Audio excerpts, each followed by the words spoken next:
Monumen Pers Nasional adalah monumen dan museum khusus pers nasional di Indonesia yang terletak di Surakarta, Jawa Tengah. Monumen Pers Nasional ini dibangun sekitar tahun 1918 atas pemerintah Mangkunegaran kedua, Pangeran Surakarta sebagai balai perkumpulan dan ruang pertemuan. Mengutip situs budaya, bangunan ini dulunya bernama Society Sasana Soka dan dirancang oleh Abu Hasan Atmodirono. Nah, saat ini kita masuk orang utama yang menyajikan tentang sejarah Society pada masa ke masa. Nah, pada tahun 1933, Sarsito Mangkukusumo dan sejumlah insinyur lainnya bertemu di gedung ini dan merintis Solosech Radio Veregin atau radio publik pertama yang dioperasikan di pribumi Indonesia.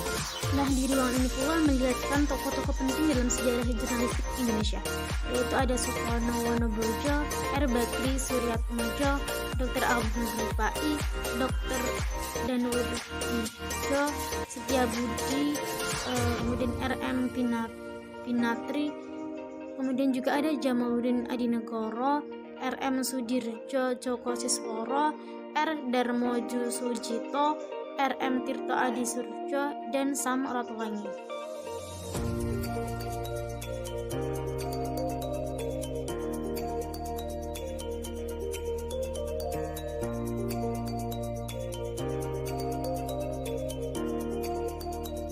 Nah, di ruangan ini pula terdapat koleksi seperti majalah masa lampau, surat kabar se-Indonesia yang tentunya sangat bersejarah dan berharga di waktu itu, sehingga perlu untuk dilestarikan ataupun dijaga.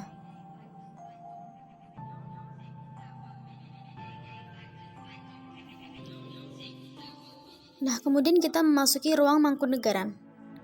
Di ruangan ini terdapat penjelasan mengenai sejarah berdirinya Mangkunegaran, yang tentunya Mangkunegaran yang berada di Solo, Jawa Tengah ini.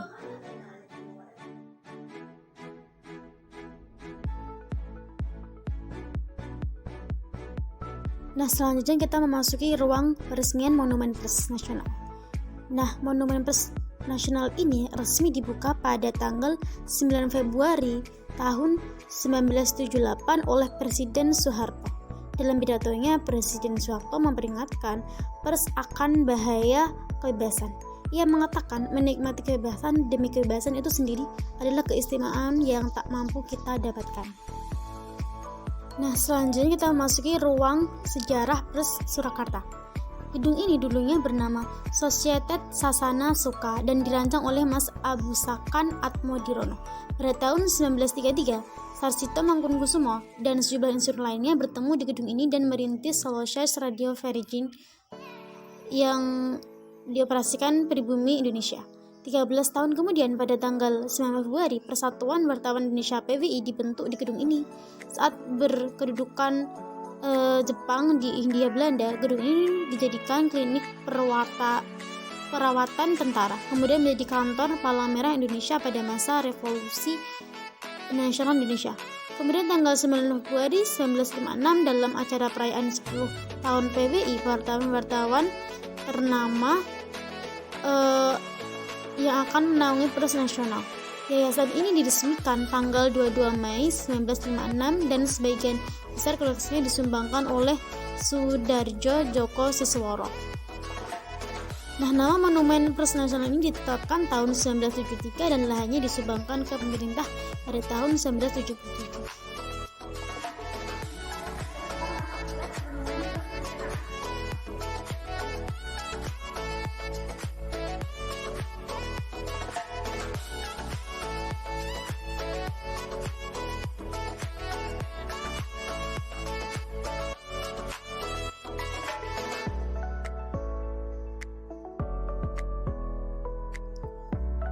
Nah, selanjutnya kita memasuki ruang pamer Monumen Pers.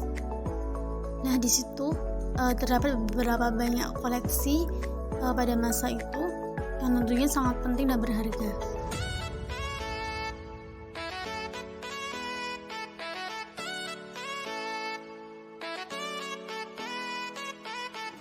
Nah, di situ juga ada radio yang pada zaman dulu yang digunakan untuk mendengarkan berita-berita pada masa itu. Pers Indonesia, yaitu mesin ketik milik Bakri Suratmadja, wartawan koran Sipahoma yang terbit di Bandung. Pada saat revolusi fisik, mesin ketik ini ikut bergerilya, sedangkan saat damai, benda ini dipakai untuk menulis berita dan tulisan lain di Sapa.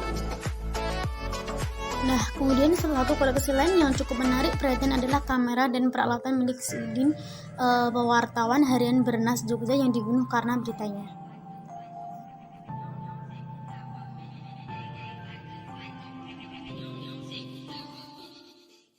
Nah, itu tadi tur kita kali ini mengenai Museum Monumen Pers Nasional.